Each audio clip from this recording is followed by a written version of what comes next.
A British merchant ship nervously makes its way through the perilous U-boat-infested waters of the North Atlantic. It's 1941, and every crossing has become a dangerous gamble. As the rest of her convoy holds formation under the watch of a few weary escort destroyers, it's clear this ship isn't quite like the others. Her hull still bears the markings of the merchant line she once served, yet her deck tells a different story. Bolted to the forecastle is a long steel launch rail, 60 feet of reinforced metal bracing fed by rockets and hydraulics that looks more like a weapon mount than cargo gear. Beside it, one man stands apart from the rest of the crew, wearing a different uniform. Quiet, waiting. When the sound comes, he's ready. The deep rising drone of engines over the wind signals a Luftwaffe bomber patrol sweeping in toward the convoy. While the crew scatter to their stations, the man steps toward the contraption and its experimental cargo. His task is different. He's no sailor. He's a secret weapon, and their only hope. The strategic balance of the Battle of the Atlantic was turned on its head with the fall of France in June 1940. German forces now controlled airfields along the entire French west coast, meaning the Luftwaffe suddenly had the ability to strike at British convoys far from shore using aircraft that had previously posed no threat to operations at sea. The most dangerous of these was the Focke-Wulf WW2 Condor. Though it had originally been designed as a civilian airliner for Deutsche Lufthansa, the Germans soon converted this four-engine giant into a long-range maritime reconnaissance bomber. With a combat range of nearly 2,000 nautical miles, the Condors of the 40th Bomber Wing could now patrol the Atlantic from their base at Bordeaux-Marignac Airport, giving them access to Britain's greatest vulnerability, its convoy routes. Operating alone or in small formations, the Condors would search for commercial shipping in the vast expanse of the Atlantic. Once spotted, the convoy's position would be radioed back to German naval headquarters, where Admiral Karl Dönitz's U-boat Wolfpacks waited for targeting information. The Condors could shadow a convoy for hours, broadcasting its position, course, and speed, while remaining safely outside the range of the escort's anti-aircraft guns. But the Condors weren't content to merely serve as scouts. Armed with bombs and machine guns, they could make their own attacks, diving on merchant ships with devastating effect. Winston Churchill would later call them, quote, the scourge of the Atlantic. For Britain, an island nation that imported 2/3 of its food and all of its oil by sea, the situation was becoming desperate. Its land-based fighters didn't have the range to reach the areas of the Atlantic that had turned into hunting grounds for the U-boats. Meanwhile, the Royal Navy's few precious aircraft carriers were needed for fleet operations. They simply couldn't spare any for convoy protection. By early 1941, the situation had reached a critical point. As long as German reconnaissance aircraft roamed freely over the Atlantic convoy routes, shipping losses would continue to mount at a rapid rate. Something had to be done, and it had to be done quickly, before the lifeline connecting Britain to North America was severed completely. Desperate for a solution, the Admiralty came up with a bold idea: converting merchant vessels into Royal Navy ships and giving them special catapults capable of launching fighters that could defend convoys from enemy attacks. The concept of using catapults to launch aircraft was not new.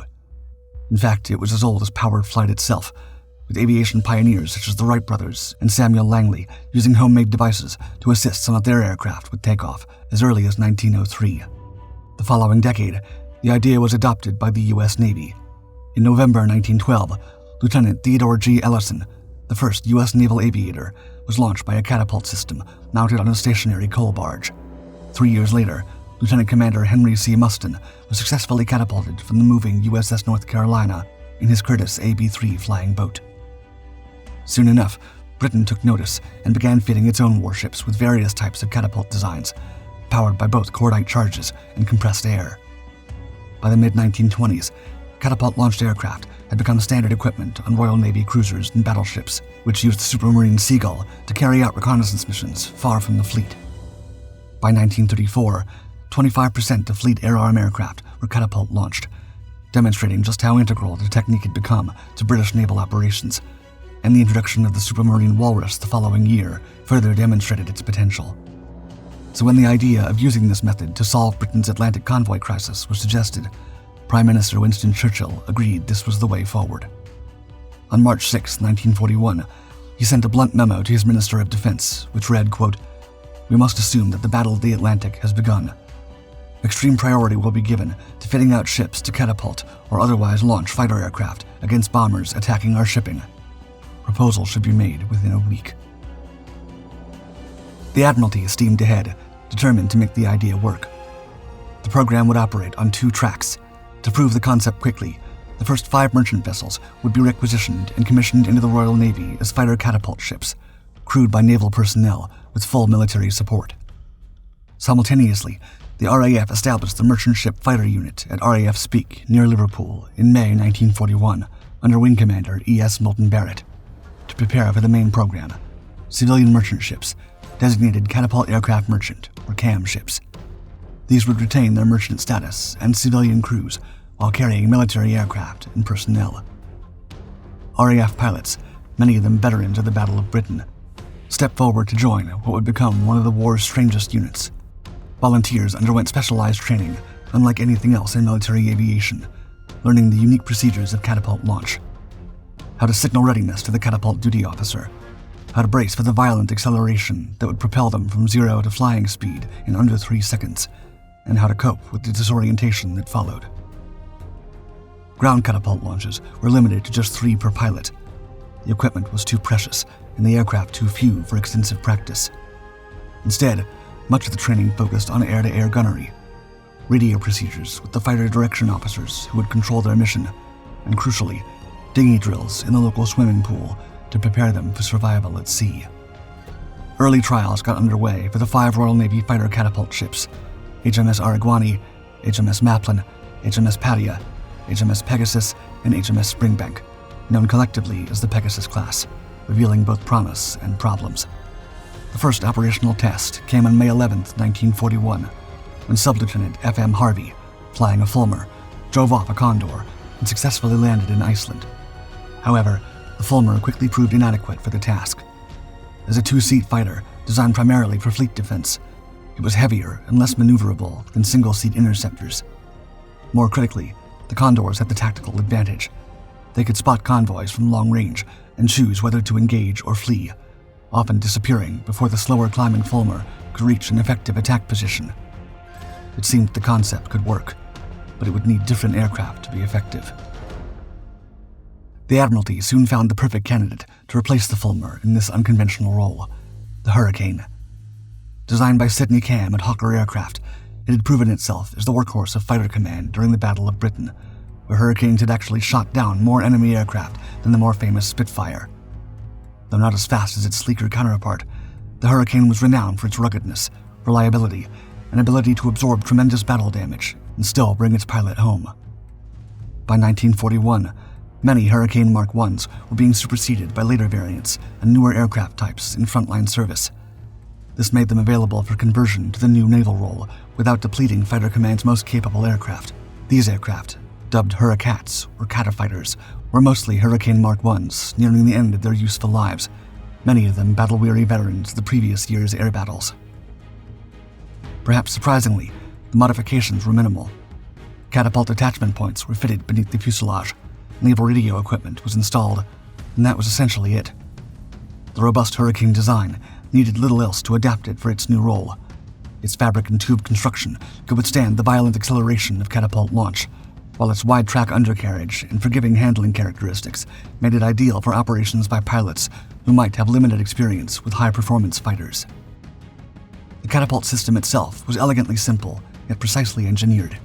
An 85-foot rail was mounted on the ship's forecastle, with the Hurricane positioned on a wheeled trolley that would be propelled by a battery of 3-inch rockets over a distance of 60 feet. The launch velocity was modest by modern standards, around 58 miles per hour, but sufficient to give the Hurricane the airspeed needed for a safe climb away from the ship. The launch procedure demanded precise coordination between multiple crew members. At dawn, the trolley receiving bar would be removed and the aircraft engine started at intervals to keep it warm. When enemy aircraft were reported, the pilot would climb into the cockpit while the ship hoisted the international flag code F to signal launch preparations.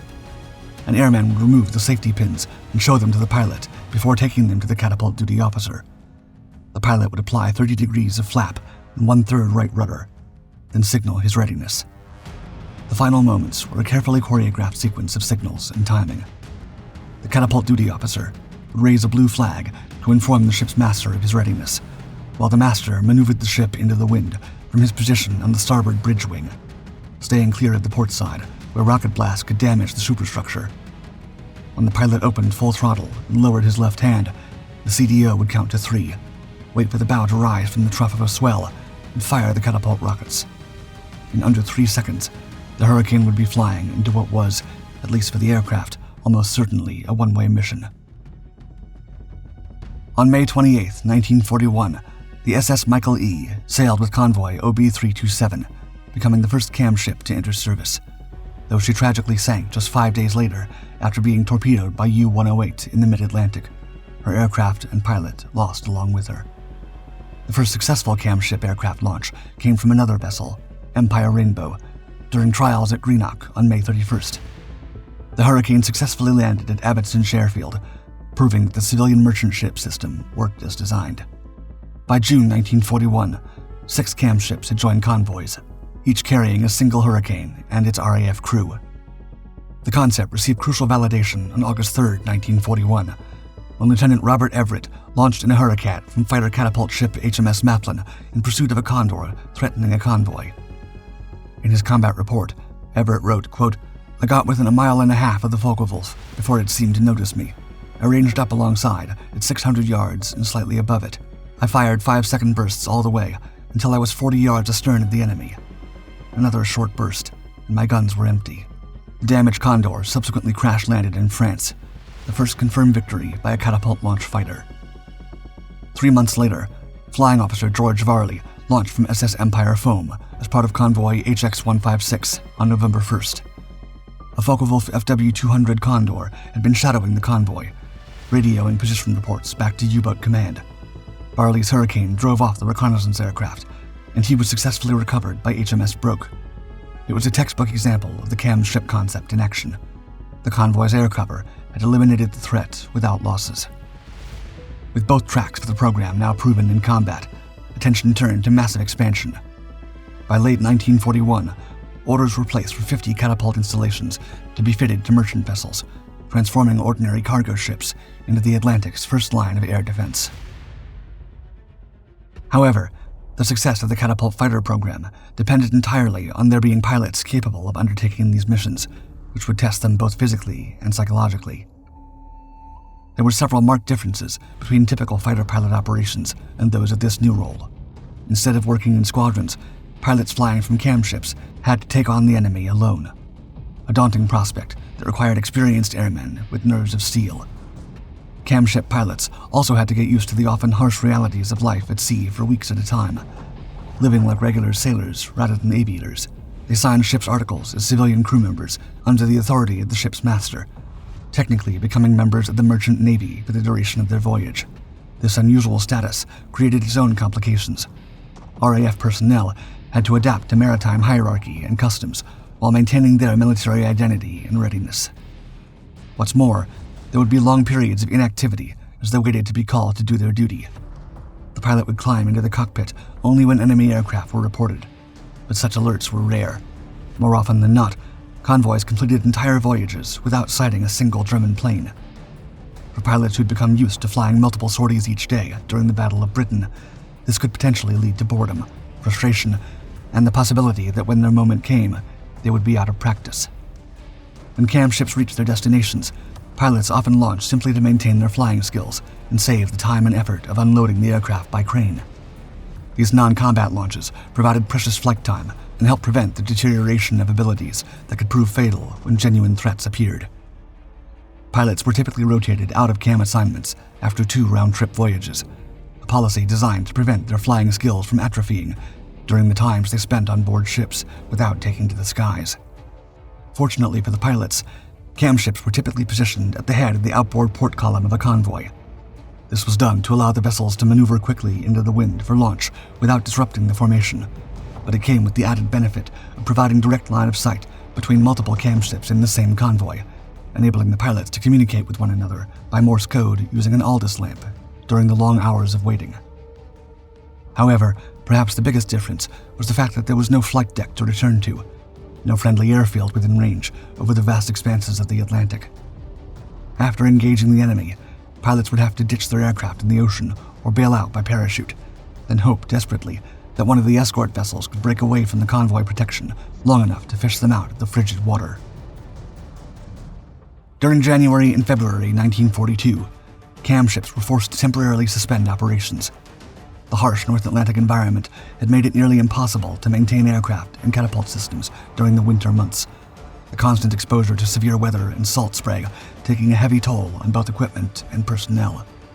However, the opening of the Russian convoy route to Murmansk and Arkhangelsk in 1942 would take the CAM ships into some of the most dangerous waters of the war, where concentrated Luftwaffe squadrons operating from Norwegian airfields could mount sustained attacks on Allied shipping.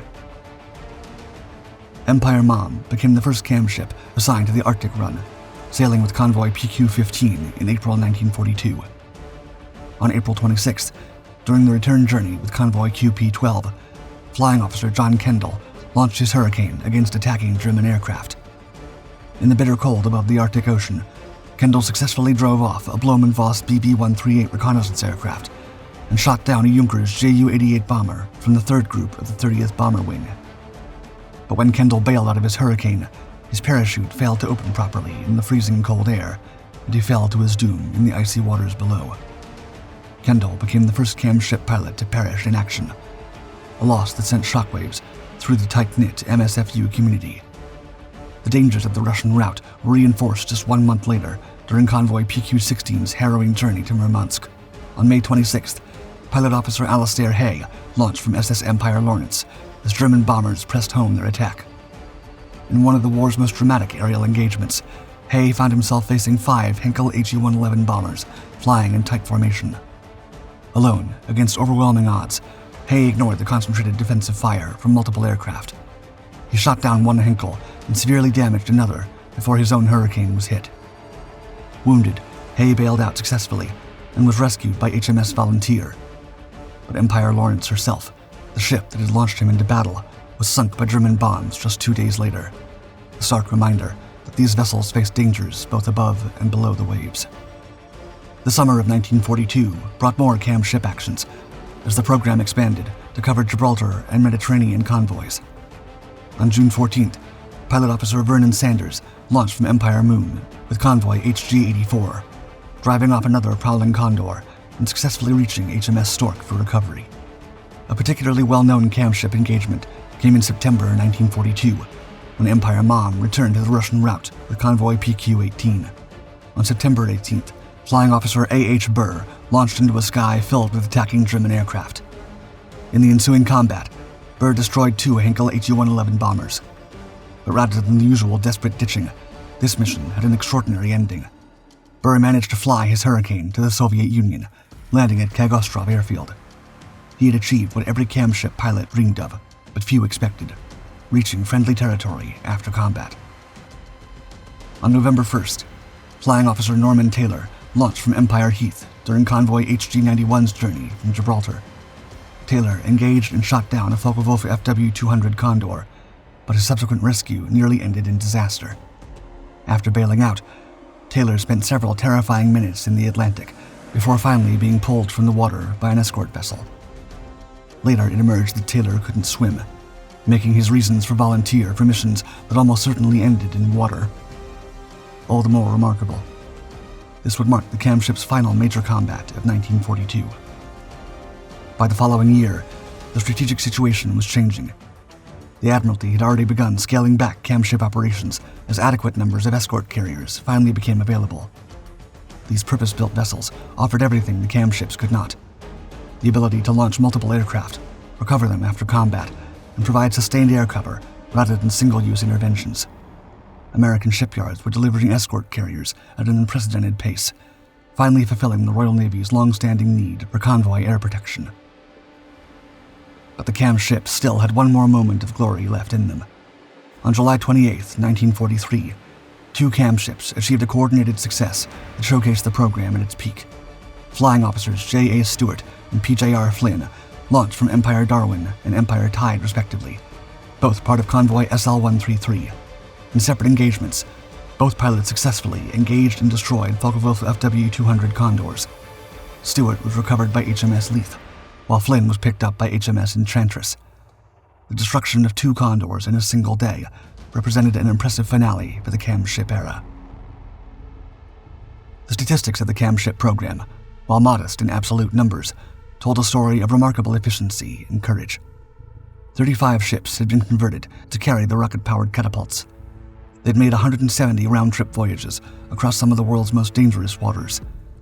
8 combat launches had resulted in 8 confirmed German aircraft destroyed, with several more driven away. The presence of camships in convoys had served as a deterrent to German reconnaissance aircraft, forcing them to operate at greater distances and making accurate position reporting more difficult. However, the program had not been without its cost. 12 of the 35 camships were sunk during their service, a loss rate of over 30%. While only 1 pilot, Flying Officer John Kendall, was lost directly from combat operations, many more aircrew went down with their ships when U-boats found their targets. RAF Fighter Command officially ordered the disbandment of all merchant ship fighter units on June 8, 1943. The last operational camships sailed with Mediterranean and Freetown convoys through the summer of 1943, with catapults being removed from 10 vessels while 16 others continued limited operations. In September of that year, the final MSFU was disbanded, thus marking the end of the most unusual chapter in RAF history. The camships had played a key role in buying Britain the time it had desperately needed during the critical period from 1941 to 43, when it seemed the war could still go either way.